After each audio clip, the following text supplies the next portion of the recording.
আসসালামু আলাইকুম রহমতুল্লাহি ওবারাকাতুহু। প্রিয় দিনী মুসলিম ইমানদার ভাই এবং বোনেরা, চুপি চুপি বসে ফজরের সুন্নত আদায় করার পরে এই দোয়া আপনি এই নিয়মে ৯৯ বার যদি পাঠ করতে পারেন, সারা জীবন সুখ শান্তি আসতেই থাকবে। আল্লাহ তাআলা আপনাকে অবশ্যই সুখ শান্তিতে রাখবেন, আপনার পরিবার সংসারে সুখ শান্তি আসবে, কামাই রোজগারে বরকত হবে, ইনকামের মধ্যে বরকত হবে, কৃষি কাজে উন্নতি হবে। আমলটা অতি সহজে আপনাদেরকে একদম শব্দে শব্দে স্ক্রিনের মধ্যে লিখে দিমু এবং ইনশাআল্লাহ শিখায় দিমু। এজন্য আসুন হাতে পায়ে ধরে অনুরোধ করে বলবো, জীবনে অনেক সময় তো এদিক সেদিক নষ্ট করে থাকি আমরা, তাই না? আজকের নবীজির শিখানো শক্তিশালী আমলটাকে আমরা পারবো না ইখলাস নিয়ে, খুলুসিয়াত নিয়ে, একনিষ্ঠতা নিয়ে আমলটা করতে? অবশ্যই কিন্তু পারবো। ও প্রিয় দিনী ভাই এবং বোন, আল্লাহ রাব্বুল আলামিন যদি আপনার আমার অভাব অনটন দূরীভূত করে না দেয়, দুঃখ কষ্ট দূরীভূত করে না দেয়, ইনকামের মধ্যে বরকত যদি না এনে দেয়, তাহলে সারা জীবন চেষ্টা প্রচেষ্টা করেও আনা যাবে না। এই জন্যে সাহাবায়ে কেরামের আমল ছিল, তারা নবীজির শিখানো দোয়াগুলো একদিক দিয়া করত, অন্য দিক দিয়া ব্যবসার কাজে লিপ্ত ছিল, চেষ্টা প্রচেষ্টা করত। শুধু শুধু আমল করলেই হবে না, চেষ্টা প্রচেষ্টা করতে হবে এবং আপনাকে নবীজির শিখানো শক্তিশালী শক্তিধর দোয়াগুলো আমল করতে হবে। ও মহিলা মা বোনেরা, ও ভাই বেরাদররা, আসো একদম মনোযোগ দিয়া গভীরভাবে শোনো। ফজরের ২ রাকাত সুন্নত নামাজ আদায় করার পরে এই দুয়ার আমল তোমার ভাগ্যের চাকা ঘুরিয়ে দিবে। আল্লাহ তাআলা তার গায়বী খাজানা থেকে অঢল ধন সম্পদ টাকা পয়সা তোমাকে দিবে ইনশাআল্লাহ। সর্বপ্রথম তুমি নিয়ম কানুনটা শোনো। নিয়ম কানুনটা শোনার আগে হাতে পায়ে ধরে বলবো, অবশ্যই আপনারা অনেকেই ভিডিওগুলো দেখেন কিন্তু আপনারা লাইক করেন না, কমেন্ট করেন না। অবশ্যই কমেন্টে আমিন বলবেন, অথবা বলবেন হুজুর আমার জন্য একটু দোয়া কইরেন, অথবা একটা লাইক দিবেন। যদি একটা লাইক দেন তাহলে ভিডিওর ইমপ্রেশন ইউটিউব বাড়িয়ে দেয়, আপনার একজন ভাইয়ের কাছে গিয়ে পৌঁছবে, সে ভাইও এই আমলটা শিখতে পারবে। আশা করি বুঝতে পারতেছেন। এবার আসুন নিয়ম কানুনটা শুনুন। ফজরের সুন্নত নামাজ আদায় করার পরে সর্বপ্রথম আপনি ওযু করবেন সুন্নত তরিকায়। ওযু করার আগে বিসমিল্লাহ বলে ওযু করবেন। এরপরে আপনি সুন্নত তরিকায় ওযু করে আপনি আকাশের দিকে তাকিয়ে কালিমায়ে শাহাদাতটা পাঠ করে নেবেন। আমি অতি সহজে কালিমায়ে শাহাদাতটা আপনাদেরকে শিখিয়ে দিচ্ছি। অনেকেই কিন্তু কালিমায়ে শাহাদাতটা এখনো পর্যন্ত শিখতে পারলেন না। ৭০ বছর বয়স, ৮০ বছর বয়স হয়ে গিয়েছে, আর এখনো পর্যন্ত কালিমায়ে শাহাদাতটা অবশ্যই আপনি শিখতে পারলেন না।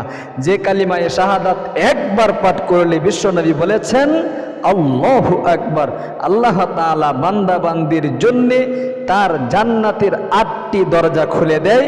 যে দরজা দিয়ে ইচ্ছে সে জান্নাতে প্রবেশ করতে পারবে। একবার কমেন্টে বলুন সুবহানাল্লাহ, আল্লাহু আকবার। ও মহিলা মা, ও ভাই, খুব মনোযোগ দিয়া শোনো। কালিমায়ে শাহাদাতটা সহিহ শুদ্ধ উচ্চারণ শিখে এরকম ভাবে আকাশের দিকে তাকিয়ে একবার পাঠ করবা ওযুর শেষে।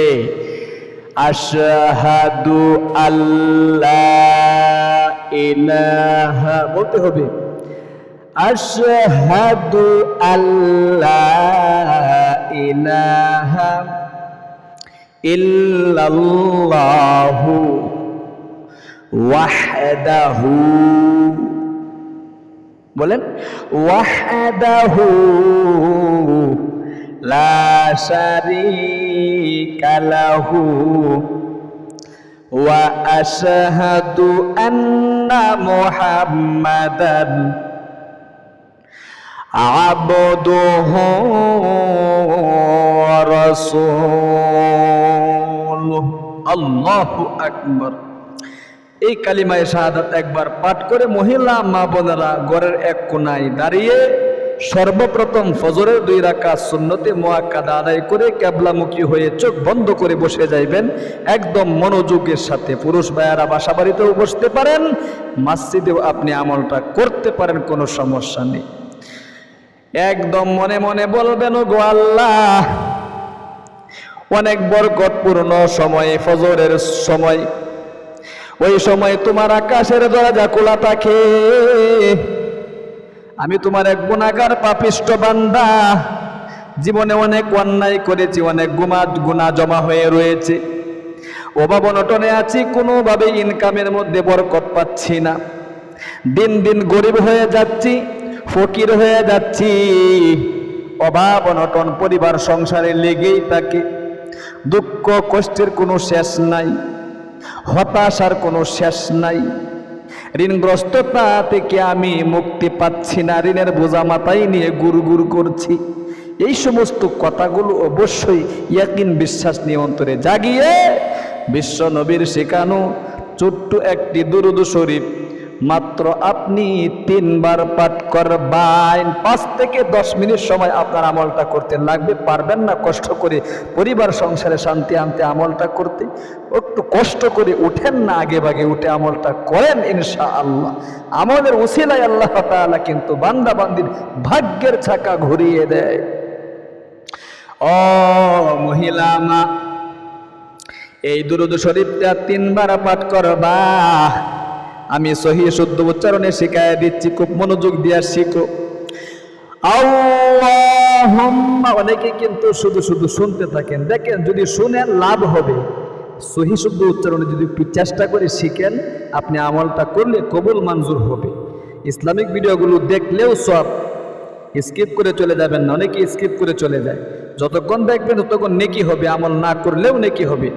আপনি আমলটা ওযু ছাড়াও যে কোনো সময় করতে পারেন, যে আমলটা শেখায় দিচ্ছি, তাহলে করবেন না কেন?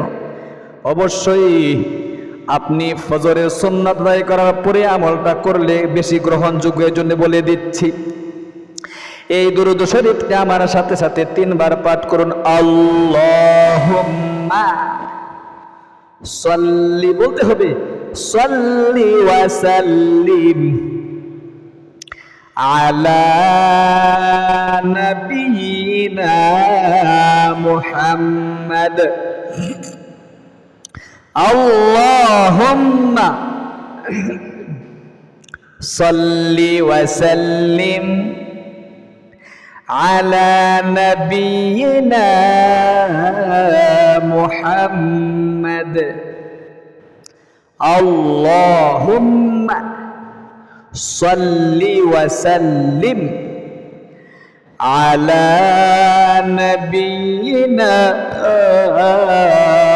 মুহাম্মদ। খুব মনোযোগ দিয়ে শিখুন।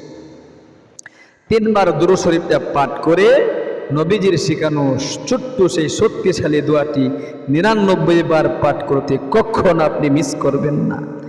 আমি সহিহ শুদ্ধ উচ্চারণে শিখায় দিচ্ছি, একদম মনোযোগ দিয়ে শিখুন। যত ধরনের দুনিয়ার ছাওয়া আছে আপনি এই দোয়ার মাধ্যমে কবুল মঞ্জুর করাইতে পারবেন ইনশাআল্লাহ। আমার সাথে সাথে পাঠ করুন। আল্লাহুম্মা রফা, বলতে হবে আল্লাহুম্মা রফা আন্নি দাইক। আল্লাহুম্মা রফা আন্নি দাইক। আল্লাহুম্মা রফা আন্নি দাইক। কয়েকবার পাঠ করে সহিহ উচ্চারণটা শিখুন। আল্লাহুম্মা আন্নি দাইক। আল্লাহুম্মা রফা। আল্লাহুম্মা রফা আন্নি দাইক। আন্নি দাইক। 99 বার পর্যন্ত হাতের করের মধ্যে এরকম ভাবে গণবেন, অথবা তাসবিহ হাতে নিয়ে, অথবা আপনি অবশ্যই নবী করিম সাল্লাল্লাহু আলাইহি ওয়াসাল্লামের শিখানো দুরূদ শরীফটা আবারও 3 বার পাঠ করবেন।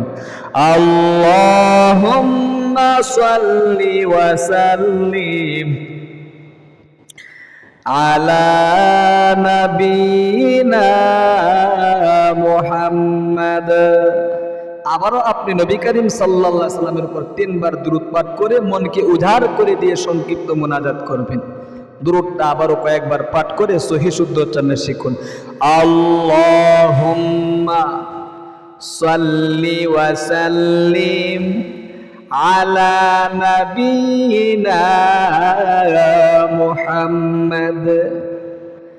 আল্লাহুম্মা সাল্লি ওয়া সাল্লিম আলা নবিয়িনা মুহাম্মদ। আল্লাহুম্মা সাল্লি ওয়া সাল্লিম আলা নবিয়িনা মুহাম্মদ। এরপরে সংক্ষিপ্ত মুনাজাত ধরবেন। মুনাজাতে আপনার মনের যত বাসনা আছে, 1 নম্বর জীবনের যৌবনের গুনাহগুলোর জন্য আল্লাহ তাআলার কাছে ফরিয়াদ করবেন। ওগো আল্লাহ, জীবনে অনেক অন্যায় করেছি, পাপ করেছি, গুনাহ করতে করতে জীবনের যৌবন আমার নষ্ট হয়ে গিয়েছে। তোমাকে ছাড়া এখন আমার আর কোনো পথ নাই। তুমি যদি আমাকে ছেড়ে দাও কোথায় যাব? আমার তো আর কোনো মনিব নাই। এরকম ভাবে মনকে উদ্ধার করে দিয়ে বলবেন। অভাব অনটনে আছেন, বলবেন। ঋণ পরিশোধ করতে পারতেছেন না, বলতে হবে। চাকরির পয়সার মধ্যে আপনার উন্নতি হচ্ছে না, হবে। চাকরি হচ্ছে না, হবে। উপযুক্ত পাত্রে কন্যা সন্তানের বিয়ের ব্যবস্থা হচ্ছে না, হবে। স্বামী স্ত্রী মিল মোহাব্বত আর ভালোবাসা নেই, হয়ে যাবে ইনশাআল্লাহ। এক কথায় সব সমস্যার সমাধান এই দোয়া দিতে পারে আপনাকে। আল্লাহু আকবার। তাহলে আবারও বলবো, লাইক করবেন একটা, কমেন্ট করে আপনি ভিডিওটার অবশ্যই ইমপ্রেশন বাড়িয়ে দিবেন আরেকজন ভাই বোন যাতে করে শিখতে পারে। আপনি যদি আমল নাও করেন, আরেকজন ভাই বোন একটা লাইকের কারণে আপনার এবং কমেন্টে আমিন বলার কারণে আপনার একজন বোন যদি শিখতে পারে, তাহলে অবশ্যই তার একটা সওয়াবের অংশ আপনার আমল নামার মধ্যে আল্লাহ রাব্বুল আলামিন দিয়ে দিবে। আল্লাহু আকবার। ভালো থাকুন, সুস্থ থাকুন, আমাদের ইসলামিক এই চ্যানেলে যুক্ত থাকুন। প্রতিদিনের ভিডিওগুলো দেখুন, আমলগুলো করুন, আমলগুলো শিখুন। আজ এ পর্যন্তই। সকলের সুস্বাস্থ্য কামনা করে বিদায় নিচ্ছি। আসসালামু আলাইকুম ওয়া রাহমাতুল্লাহি ওয়া বারাকাতুহু।